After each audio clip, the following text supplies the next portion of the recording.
The Soul of an Octopus by Cy Montgomery. This is the opening words. On a rare warm day in mid-March, when the snow was melting into mud in New Hampshire, I traveled to Boston, where everyone was strolling along the harbor or sitting on benches licking ice cream cones. But I quit the blessed sunlight for the moist, dim sanctuary of the New England Aquarium. I had a date with a giant Pacific octopus. I knew little about octopuses, not even that the scientifically correct plural is not octopi, as I had always believed.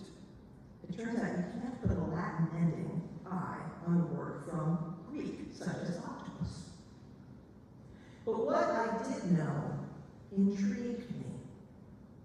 Here is an animal with venom like a snake, a beak like a parrot, and ink like an old-fashioned pen.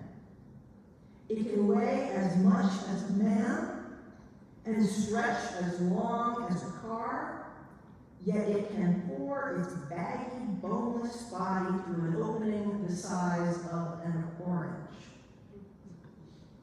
It can change color and shape. It can taste with its skin. Most fascinating of all, I had read that octopuses are smart. This bore out what scant experience I have already. Like many who visit octopuses in public aquariums, I've often had the feeling that the octopus I was watching me back with an interest as keen as my own. Here ends this reading.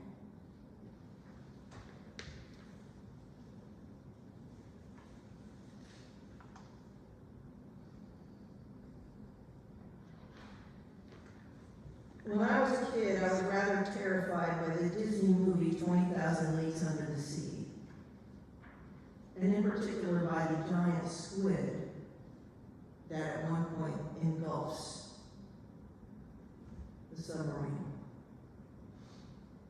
So much so that I remember going on a boat trip, just out to do some fishing with some friends of my parents, and mentally wondering to myself whether a giant squid could actually reach up around the boat to get me. What I didn't know was that in the book upon which that movie is based, the monster that attacks is not a giant squid, but a giant octopus, another cephalopod. I do remember other movies of my childhood with lower production values that featured an octopus as the villain. The sort of thing that my sister and I would watch in the afternoons in black and white on our television and terrify ourselves with. And for much of its history, the octopus has been seen as the quintessential sea monster. Victor Hugo described it as a devil fish. Pliny the Elder declared that no animal is more savage than an octopus. Cy Montgomery, in her book, quotes an underwater filmmaker by the name of John Williamson, who said, "No words can adequately describe the sickening horror one feels when from some dark, mysterious lair, the great lidless eyes of the octopus stare at one." I've done some snorkeling in my day, but I have to admit I've never encountered an octopus in its natural environment. I have encountered it on my dinner plate while traveling abroad. And I have, of course, encountered it in the New England Aquarium, as Cy Montgomery did. octopus has been somewhat reformed since Jules Verne's day, thanks to Jacques Cousteau and Cy Montgomery and the movie My Octopus Teacher, which possibly some of you saw. We now know that they are highly intelligent, very persistent problem solvers, and legendary escape artists. Their keepers describe them as mischievous or even playful. Those who spend time with them insist that they have personalities. They are clearly able to recognize individual human beings, and they sometimes show very clear signs of liking or disliking particular people. So today, in our series of listening to the animals, we are listening to the sea monster to see what it might have to tell us. Now, why is it that the sea, that the octopus, has been seen as monstrous? Yes, it can be dangerous, but so can a bear, but yet we have teddy bears. Possibly the reason is that, unlike the bear, the octopus defies anthropomorphization. I mean, we can look at a bear, and it looks kind of humanoid, especially when it stands up. We can look at most vertebrate animals, even a bird or a fish, and we can sort of see limbs and eyes and face. But here is the octopus, a creature completely malleable and boneless, yet strong and muscular. A shape-shifting, color-shifting creature that changes its appearance so completely from one moment to the next that we cannot even grasp what its true form may be. It even has one. It has no obvious front or back, left or right, up or down. It has eyes and a mouth, but nothing that we could recognize as a face. It has limbs, but they are so many and so flexible that they boggle our perception. Cy Montgomery again, after her first visit to the octopus, who by the way is named Athena the octopus. Back at home, I tried to replay my interaction with Athena in my mind. It was difficult. There was so much of her everywhere. I could not keep track of her gelatinous body and its 8 floaty rubbery arms. I could not keep track of her continually changing color, shape, or texture. One moment she'd be bright red and bumpy, and the next she'd be smoother and veined with dark brown or white. Patches on different parts of her body would change color so fast in less than a second that by the time I registered the change, she would be on to another. To borrow a phrase from songwriter John Denver, she filled up my senses. Unconstrained by joints, her arms were constantly questing, coiling, stretching, reaching, unfurling, all in different directions at once. Each arm seemed like a separate creature with a mind of its own. In fact, this is almost literally true.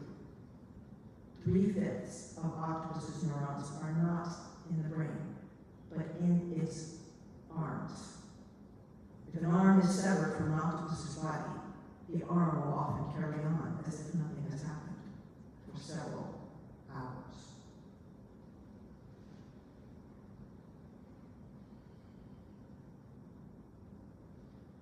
As I said, the octopus defies anthropomorphization.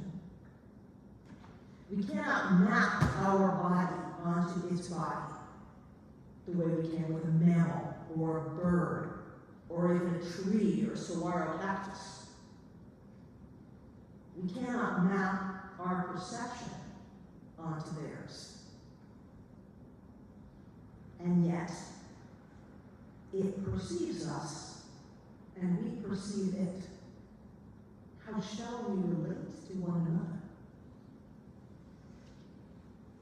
Montgomery says elsewhere in the book that octopuses represent the great mystery of the other, with a capital O. And I'm reminded here of the words of Iris Murdoch. Love is the difficult realization that something other than oneself is real.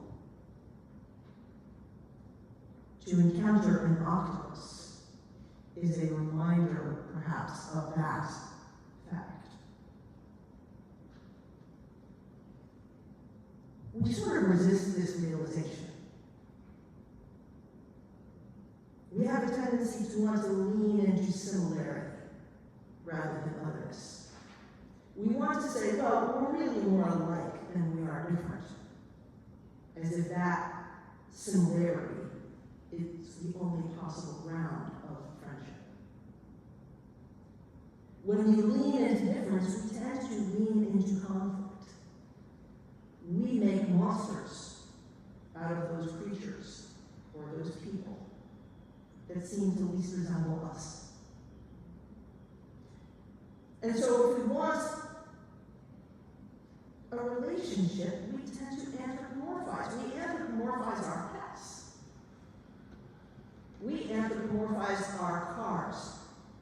Think of it, 4 legs, headlights for eyes. They've done studies where they looked at the human brain, showing it pictures of like faces and other objects to see how it lights up, and when they show it a car, we think it's a face. We anthropomorphize our dog. Now, all of this anthropomorphization, I've never said that word so many times since I've had this session before. All of this anthropomorphization is not necessarily a bad thing. Because after all, our most intimate connection is with our own bodies. So it makes sense that the human body is our point of departure in understanding the world around us. It is our base model of reality, the primary metaphor, if you will. The Apostle Paul leans into this metaphor in trying to explain to his newly converted Christians exactly what the church is. He says it's like a human body. We are the body of Christ. And you are all each individual members of it. And it's okay that you're not all alike because, we need hands and feet and eyes. You are the body of Christ and individually the members of a body. Similarly, Buddhist teacher Thich Nhat Hanh leans into this metaphor of the body in order to explain compassion and equanimity. In an address to Congress in 2003, he said this. He said, "One day I was hammering a nail, and my right hand was not very accurate, so instead of pounding on the nail, it pounded on my finger. I put the hammer down and took care of the left hand in a very tender way. My right hand did not say, 'Left hand, you better remember I've taken good care of you and pay you back in the future.' There was no such thinking. And my left hand did not say, 'Right hand, you have done me a lot of harm. Give me that hammer, I want justice.' My 2 hands know they are members of one body." So the human body is our primary metaphor. But I got to thinking recently, what if we tried to sort of expand our imagination beyond our own sort of body and embrace the other a bit? What if we instead look to the octopus for our metaphor? I'd gone on a hike with a friend of mine, and as we were walking, we discovered that we both read this book, The Soul of an Octopus, and we both liked it quite a bit. We got to talking about it, and so it was on my mind, and I went home, and I went to sleep, and then in the morning I sent her this note. I'll read this is a text I sent her. So I woke up this morning pondering the nature of world consciousness, as one does. And then I thought, what if we're like the arms of the octopus, each aware ourselves, but also connected to a greater unifying consciousness that is aware of us.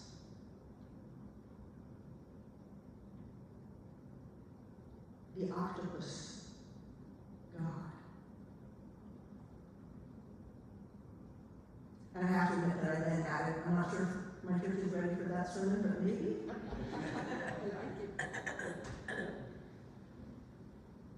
Because I want to pause and acknowledge that this is one of the weirdest sermons I've ever preached. So I thank you all for, riding along with me here. And I want to be clear that I'm not suggesting that God is an octopus any more than I believe that God is a man. But might it help us to understand God if we maybe imagined God that way sometimes? And might it help us to understand us if we sometimes thought to ourselves, we are all the body of one octopus and individually members of it. So I tried this out, and I was sort of walking along downtown Greenfield, and I see some total stranger, and I get a little smile. I look at them and I think, there's another arm of the octopus. Just like me, another arm of the octopus.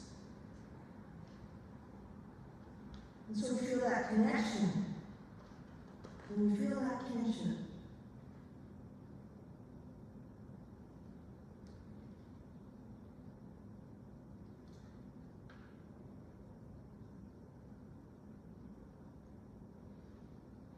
I'm not sure how to end this sermon now that I'm here, other than to say, when we encounter something that seems to us alien and monstrous, maybe we should consider for a moment,